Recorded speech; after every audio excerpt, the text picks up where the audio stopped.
Viewers welcome back to the tech talk podcast. और आज हमारे पास सबसे जो अहम न्यूज़ है वो है follow up news of PTA custom और एफबीआर टैक्स, जो कि कल से जो है ना आम अल्फाज में कहें तो हम पीटीए टैक्स कह रहे थे।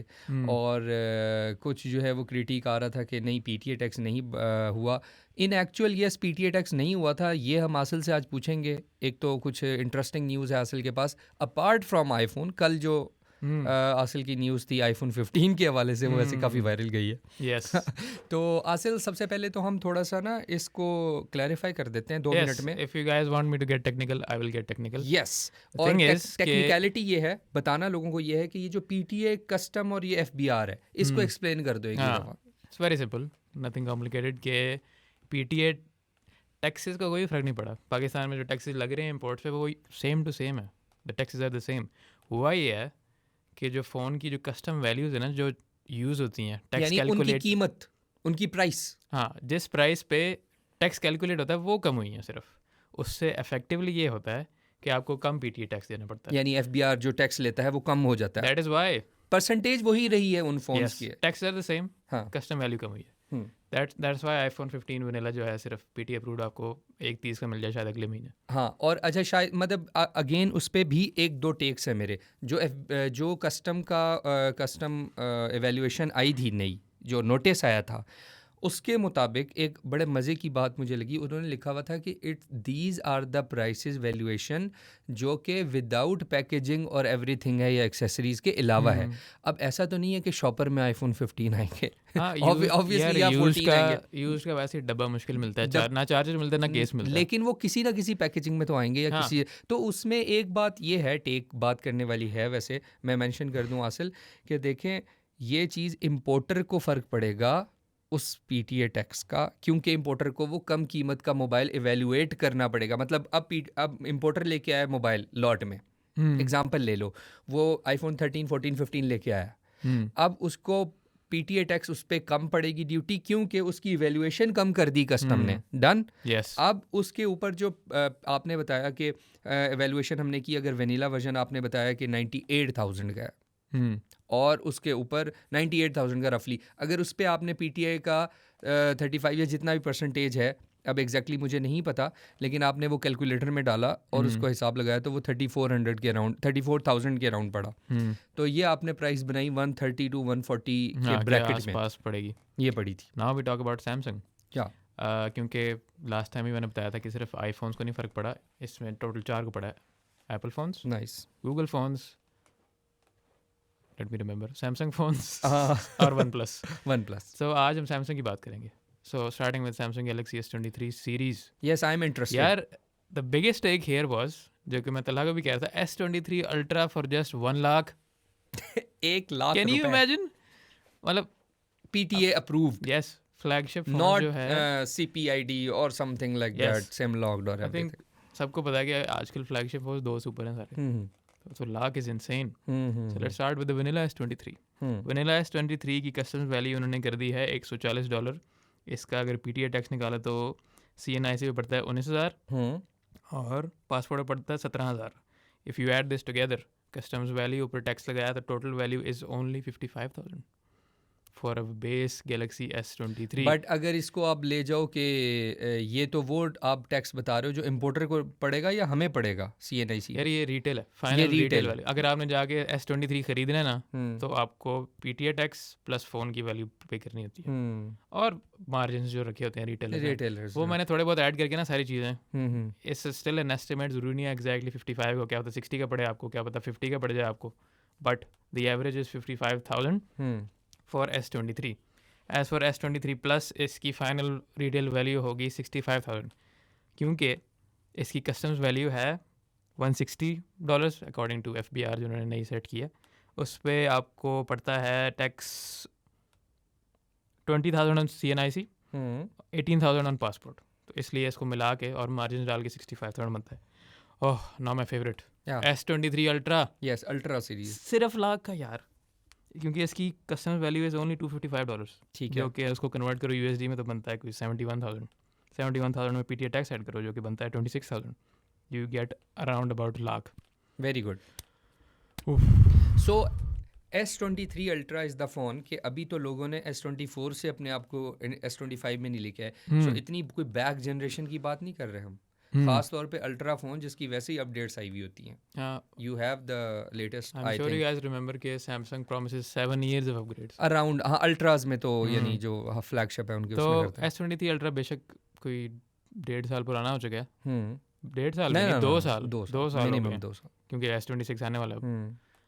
तो even though it's 2 years old, it's gonna be good क्योंकि इट्स बिल्ट टू लास्ट. ये फ्लैगशिप फोन्स मिनिमम 5-6 साल निकाल लेते हैं, इससे भी ज़्यादा. मेरे दोस्त के पास बजट फ़ोन है Xiaomi का, वो अभी तक चल रहा है 6 साल से. सो अल्ट्रा फ़ोन तो चलेगा लंबा. Ultra phone so it's still a good buy. Lakh के लिए तो it's a very good buy. I would personally also get it. So अगर उस वक्त हो गया होता टैक्स कम. सो इंटरेस्टिंगली सैमसंग भी बहुत अच्छी प्राइसेस में मिल सकते हैं व्यूअर्स को. होपफुली आई एम होपफुल के विद इन अ मंथ और समथिंग लाइक दैट, क्योंकि आगे अभी जाना है ना. अभी जो पहले से जो आपने ख़रीद के रखा हुआ होगा, जो इम्पोर्टर्स के पास माल पड़ा होगा, obviously it will be hard for them कि एक दिन ये वैल्यूएशन है तो अब PTA वो लगेगा. ऐसा नहीं होता. तो जो नई कस्टम्स वैल्यू दी है FPR ने, उनको इफेक्टिव होते हुए I would say around about हफ्ता 2 हफ्ता तो दें. ये नहीं होगा कि आते साथ ही जो है आपको कम PTA टैक्स पड़ेगा. Wait a bit and then go for PTA approval. And the last sentence, and we will moving to the international tech news. हाँ, कल आपको और परसों और whenever we get the chance आपको OnePlus का भी बताएंगे और Google phones का भी बताएंगे. So stay tuned. हाँ, stay tuned. और coming to the international news. Yes, TCL ने टेक ओवर कर लिया है सोनी का टीवी और ऑडियो बिजनेस. ये तो होना ही था. Sorry. यार, Sony is in a terrible shape. Why? उनके कंसोल्स नहीं अच्छे जा रहे. PS5 hype has died. उनके एक्सक्लूसिव नहीं रहे, PC पे आ रहे हैं. आपने देखा है जो सोनी के अपने इन हाउस डेवलपर्स और अपने स्टूडियोज के जो गेम्स हैं, जैसे स्पाइडरमैन है, इमीडिएटली ऑन PC. प्रॉफिट कहाँ से आएगा? क्योंकि games are the main profit makers of consoles loss पे बिकते हैं. वो जो बनाते हैं ना, their main takeaway is कि हम गेम से पैसे बनाएंगे. It's same like internet providers provide you the device, not I'm saying it's like of a phenomena. Similar, yeah. हाँ, similar. क्योंकि वही मैं बात कर रहा था कि आदिल ने मेरे साथ जब डिस्कशन की थी स्टीम मशीन्स पे, तो अगर वो वाली चीज़ें उस पर चल पड़ी तो फिर तो हमें उनकी ज़रूरत नहीं रहेगी. हाँ, और अब गेमिंग में पीछे रह गए हैं. सिर्फ एक कैमरा है इनके आगे. कैमरा आ गया. या और फोन्स में आपको पता ही है कि nobody even talks about Sony. अच्छा, वैसे TCL ने बेसिकली कोई इंफॉर्मेशन है हमारे पास कि किस सेंस में आगे लेके गए हैं वो अपने 51% स्टेक ले लिया सोनी का. दैट मीन्स कि सारे की डिसाइडिंग पावर TCL के पास है. Very good. Controlling power is with TCL. Now TCL is a good brand. They make good stuff. Phones भी उनके डिसेंट है. टीवी बहुत अच्छे हैं. टीवी बहुत अच्छे. या so I think it could be a good thing. तो सोनी का ब्राविया जो था ब्रांड, इफ़ यू रिमेंबर, वो रहेगा. तो ये नहीं होगा कि suddenly TCL branded Sony TVs आने लग जाएंगे. ब्राविया ब्रांड वहीं रहेगा, but TCL will be heavily involved controlling everything. But एक चीज़ मुझे अब डर लग रहा है. जो TCL की प्राइस पॉइंट्स थी, when you acquire the bigger brand having the higher prices, or you merge, or some bigger brand merge with a smaller brand, they make it to the price जो वो चाहते हैं. Yes. मतलब जो TCL लेकिन I am still hopeful.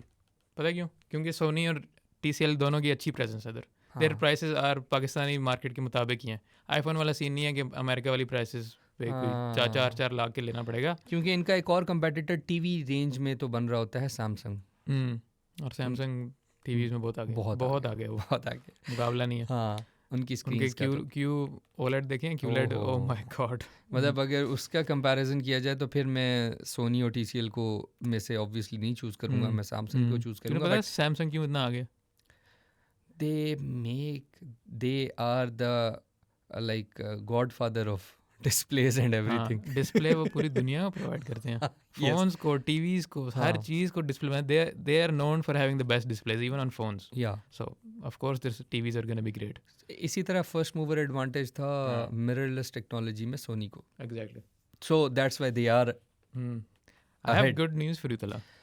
As a video editor, हाँ, Adobe Premiere Pro में AI features आ रहे हैं जो आपका टाइम बचाएंगे. यार एडोब प्रीमियर ने ना ये शुरू से बड़ी स्ट्रैटेजी अच्छी रखी थी, क्योंकि मैं सोच रहा था कि पीपल आर लाइक जैसा वो मजाक में कहते हैं ना, converting into another softwares, like they were going to some easy softwares like DaVinci and CapCut and everything. Canva. But मैं सोच रहा था कि they have to do something. So उन्होंने कुछ पेड essentials पेड पार्टनरशिप्स की, फिर उन्होंने साथ साथ पेड जो है ना अपने एलिमेंट्स निकाले जिनसे हम थ्रू AI हम यूज़ कर सकते थे. लेकिन अभी जो फंक्शनैलिटी आई है, अभी आपने ही मुझे दी न्यूज़ और मैंने थोड़ा सा पढ़ा है उस पर, वो मुझे ये समझ आ रही है कि वो तो ऑटो मास्किंग आ गई है. हाँ, like I think as a video editor सबको पता है कि मास्किंग में कितनी देर लगती है. हाँ, एक एक चीज़ बैठ के नहीं, अब उन्होंने उसमें फंक्शंस दे दिए हैं कि आपने जिस शेप का, जिस सब्जेक्ट को अलग करना है उसको आप ठक करके वो खुद ही शेप पहचान लेता है. हाँ, यार जैसे सैमसंग की आई नहीं, जब आपने कट आउट करना हो कुछ, यार जरा सी शेप बनाओ, वो पूरा कर देता है उसको. इवन कैपकट में यही होता है. हाँ, सब्जेक्ट अलग हो जाता है. सो Adobe is a bit late, सोचें कि लेकिन they did it well. हाँ, कैपकट में उस लेवल का नहीं होता था लाइक क्वालिटी वाइज, तो प्रीमियर में उस क्वालिटी का हो गया, तो no one will leave Adobe Premiere. हाँ, और इसके साथ साथ उन्होंने आफ्टर इफेक्ट्स में भी 3D टूल्स डाले हैं which will also help us video editors, क्योंकि आपको पता है रोटोस्कोपिंग और मास्किंग में कितना बैक एंड फोर्थ जाना पड़ता है. हाँ, मैं आई एम होपफुल कि जो ही ये अपडेट आती है तो हम चेक करके भी लोगों को बताएं कैसी है. Yeah and after some good news I have a bit of a bad news. Please OTT platform की बात मत करना. नहीं, it's something else. What? One of the best known gaming brands, Asus, is going out of phone business. Okay. पहले rumours थे, but now उन्होंने खुद ही confirm कर दिया कि Asus will not be making phones. So जबकि you remember Asus ROG phones? Yes. कितने heavy phone होते थे यार, कितना उनका वो होती थी, ऑरा होती थी. हाँ, आई नो रेड मैजिक आगे निकल गया, लेकिन Asus ROG was at one point और मुझे समझ नहीं आ रही वो इतनी बड़ी कम्युनिटी को टारगेट कर रहे थे, गेमिंग कम्युनिटी को भी टारगेट कर रहे थे, बट हुआ क्या यार. as much as we hoped, gaming इनकी जो है ना ऑडियंस इतनी बड़ी नहीं है. क्योंकि आम को ज़्यादा इस तरह के फ़ोन चाहिए, main stream phone, Samsung iPhones वो चलते हैं. इवन आईफोन तो इतना बड़ा ब्रांड है कि चाइना में चाइनीज़ ब्रांड्स को पीछे छोड़ देता है वो. It's that big. So you are saying कि हमेशा हर ब्रांड को ये फोकस करना चाहिए कि आपको ना एक टारगेट ऑडियंस पे रिलाई नहीं करना चाहिए, आपको 2 टारगेट ऑडियंस पे या 3 टारगेट ऑडियंस पे रिलाई करना चाहिए. It's not like Asus didn't know this. हाँ, क्योंकि उनके पास Zenfone थे. यस, लेकिन वो भी इतने बिक नहीं रहे थे. हाँ, even though they were good. उन्होंने Zenfone 8 याद है, मिनी वाला जो था उनका, was a stand out phone. यार असल में ना मैं बताता हूँ, अब जैसा Xiaomi था ना, वो जब मार्केट में आया तो उन्होंने क्या किया, उन्होंने बीच में एक ऐसा फ़ोन निकाला था, अगर तुम्हें याद हो, Note 8 Pro, रेडमी का, जो मैं रेडमी की बात कर रहा हूँ, उनका जो सब ब्रांड है, रेडमी ने Note 8 Pro निकाला था एक दौर में. वो उनका क्यों इस तरह था, उनका एंट्री पॉइंट था मेरे ख्याल में, हालांकि पहले भी बहुत अच्छा जा रहा था उनका सारा. जब Note 8 Pro आया था मैंने उसको स्पेशली अवार्ड दिया था. अच्छा, कि the best budget phone yet. यार पता है क्यों हुआ था, उन्होंने सबसे अच्छा प्रोसेसर उस टाइम पे इतने कम बजट में दिया. हाँ, नंबर 1 वो गेमिंग फ़ोन बन गया, और साथ ही उसके अंदर 64 मेगापिक्सल का कैमरा उठा के दे दिया, जो कि इनसेन था, और ऊपर से क्वालिटी भी बहुत अच्छी थी, और यहाँ से उठा ब्रांड वैल्यू बनना उनकी. हाँ, तभी तो अब Redmi Note is so huge. It's bigger than Xiaomi's main lineup. हाँ, क्योंकि Redmi Note is doing well. So I think brands को देखना चाहिए कि वो एक टाइम पे किसी एक प्रोडक्ट से हिट कैसे कर सकते हैं, बजाय ये कि वो अपने एक गेमिंग पे सेंट्रिक रहें और बहुत ज़्यादा रहें. वरना अगर Xiaomi इसी तरह रहता तो मेरा नहीं ख्याल उनकी अल्ट्रा सीरीज़ अब आके इस लेवल पे पहुंची है. अदरवाइज उस टाइम पे क्या हिसाब किताब था, no one will buy so much Mi phones जो होते थे उस टाइम की. लेकिन ये है कि Chinese phones are always ahead in innovation. या अभी सिलिकॉन कार्बन बैटरीज कोई नहीं कर रहा, और डुअल स्क्रीन कौन कर रहा है? Yes, so it's a long discussion. लेकिन एक और बैड न्यूज़ इसके साथ मैं थोड़ी सी दे देता हूँ. मैंने सुना है कि OnePlus ऑफिशियली तो नहीं, लेकिन अनऑफिशियली न्यूज़ ये आ रही है कि OnePlus is also closing down. That is so sad. That is like a popular brand. So OnePlus mobiles आगे फ्यूचर में आपको देखने को शायद ना मिले, और same is the case with Asus. उन्होंने रीज़न बताया यार, उनके रीज़न सेम है, जो कि अगेन ये सब के सब ना इंटरनल इंफॉर्मेशन आ रही है, और कुछ अच्छे मीडिया ग्रुप्स ने पब्लिश भी कर दी है न्यूज़ कि OnePlus, you will never see the OnePlus phones again. Why? Because of the thing कि एक तो उनकी मार्केट वैल्यू उतनी नहीं बनी, उनका कस्टमर बेस नहीं बना। थर्ड थिंग, उनको वन प्लस किस बात पे था? वन प्लस था फ्लैगशिप किलर फ़ोन के लिहाज से मशहूर था, फ्लैगशिप किलर ब्रांड के नाम से मशहूर था। फ्लैगशिप किलर कब होता है? जब आप कम पैसों में ज़्यादा चीज़ें देते हो, which is no longer the case. which is no longer the case because of the increasing prices of RAMs and everything. Honestly, I would still mourn the loss of OnePlus. क्योंकि बेशक मैंने OnePlus के phone आज तक नहीं लगे, but I respect them. यार OnePlus 15 is known as the battery champion of 2025. Yeah. कोई ज़्यादा बैटरी वाला फ़ोन नहीं देखा. Reviewers were finding it hard to kill that phone. Did you know that? Yeah. OnePlus 15 did some very good things, and if it's gone, so it's sad. Yeah, OnePlus, even though it's might die, I'm gonna be sad to see it go because they did some things very well. OnePlus 15, I really like that phone. बेशक थोड़े heating problems हैं, camera के problems हैं, लेकिन that battery champion, oh my God. Yes. Reviewers को 3 दिन लग रहे थे इसको मारने में. सही बात है. खैर, will wrap this up quick. Just a few news left. एक तो ये कि जो AI की जो some bad news for AI के 56% of the companies are not getting their investments back.